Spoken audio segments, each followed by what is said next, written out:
So ayan mga kadrama-rama, alam ko pong inaabangan nyo po no, yung next na mangyayari po dito sa Abot Kamay na Pangarap, dahil alam naman po talaga natin na sobrang nakaka-tense na nga po no, at saka sobrang nakaka-excite na nga din po talaga yung pinapakita talaga na director every episode po talaga dito sa Abot Kamay na Pangarap, dahil alam naman po talaga natin ngayon mga kadrama no, kung ano talaga yung nangyari talaga dito kay Dax, nang dahil nga po sabi na rin nga po ito talaga ng hitman talaga na sinuhulan talaga ni Doc Carlos. Yun ang talaga ang hindi alam talaga ni Zoe, na yung tatay niya na biological, siya yung nagpapatay sa ama ng kanyang anak.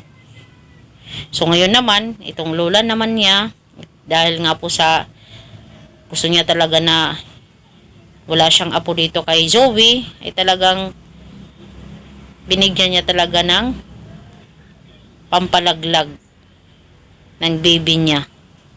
At ginamit pa niya dito si Daphne para uminom itong si Zoe ng, kumbaga parang gatas siya, pero nilagyan nila talaga ng pampalaglag. At na-timing pa talaga mga kadrama nung nag-uusap itong si Annalyn at saka si Zoe. At saka itong si Zoe, galit na galit nga po talaga kay Annalyn dahil sinisisi nga po niya talaga ito si Annalyn.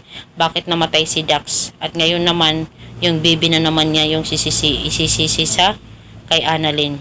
Which is hindi naman talaga kasalanan ni Annalyn.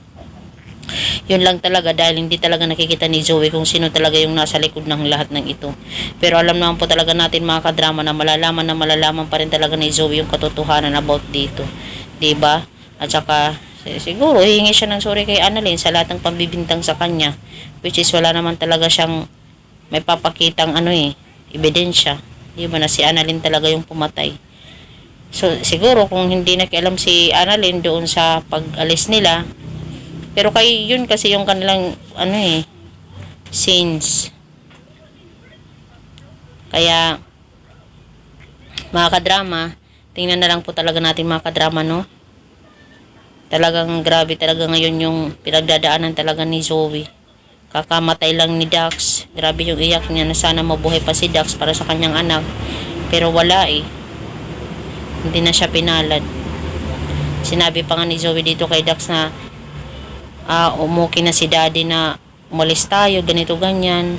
Yun lang, siya mismo talaga yung bumitaw na, dahil siguro may mga vital signs sa kanyang part ng kanyang body na natamaan talaga ng bala. Grabe na yung nasa likod nito ay si Doc Carlos at saka yung lola niya, hindi si Annalyn. Talagang si Annalyn yung iniisip lang naman niya talaga yung kapakanan ng bata at saka ni Zoe, kung ano yung talaga yung magiging future talaga nila. Kasi kung sumama talaga sila doon kay Dax, talagang walang magiging future, dahil nga po sa itong si Dax ay hinahanap talaga ng mga otoridad. So yun lang po mga kadrama. Abang-abang na lang po tayo mga kadrama sa next na mangyari po dito sa Abot Kamay na Pangarap. Huwag niyo pong kalimutan na i-like, i-share, at i-subscribe yung aking channel para sa susunod na video ma-update ko po kayo mga kadrama. Maraming salamat aging sa panonood, dahil malaking tulong po talaga ito sa aking channel.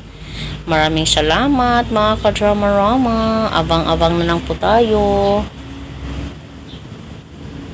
Goodbye mga kadramatic, mga kaabot kamay. Abang-abang tayo sa next na mangyayari.